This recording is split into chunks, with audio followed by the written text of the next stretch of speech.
السلام عليكم ورحمة الله وبركاته. أهلا ومرحبا بكم مع فيديو جديد من قناة استوديو كورة. فضلا وليس أمرا حبايبنا، ما تنسوناش بدعم الفيديو باللايك، واللي مش مشترك في القناة يشترك ويفعل زر الجرس عشان يوصله كل جديد إن شاء الله.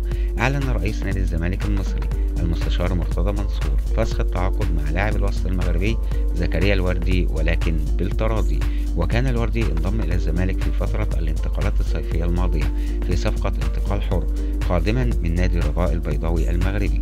وقال منصور في تصريحات لقناة نادي الزمالك: زكريا يمر بحالة نفسية سيئة جدا منذ الخطأ الذي ارتكبه في مباراة كأس السوبر مع الأهلي، والتي أقيمت يوم 28 أكتوبر الماضي بملعب هزاع بن زايد، بسبب الانتقادات التي يتعرض لها من قبل بعض جماهير نادي الزمالك عقب تسببه في الهدف الأول للأهلي بمرمى فريقه.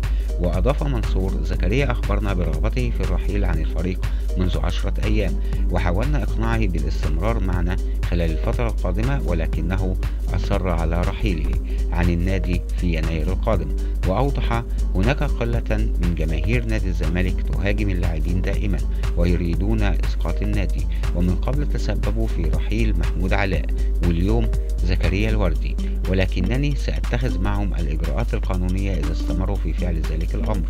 وتابع: اتفق معنا الوردي على فسخ التعاقد بالتراضي، وسيقوم اللاعب برد مقدم التعاقد الذي حصل عليه. والسلام عليكم ورحمة الله وبركاته.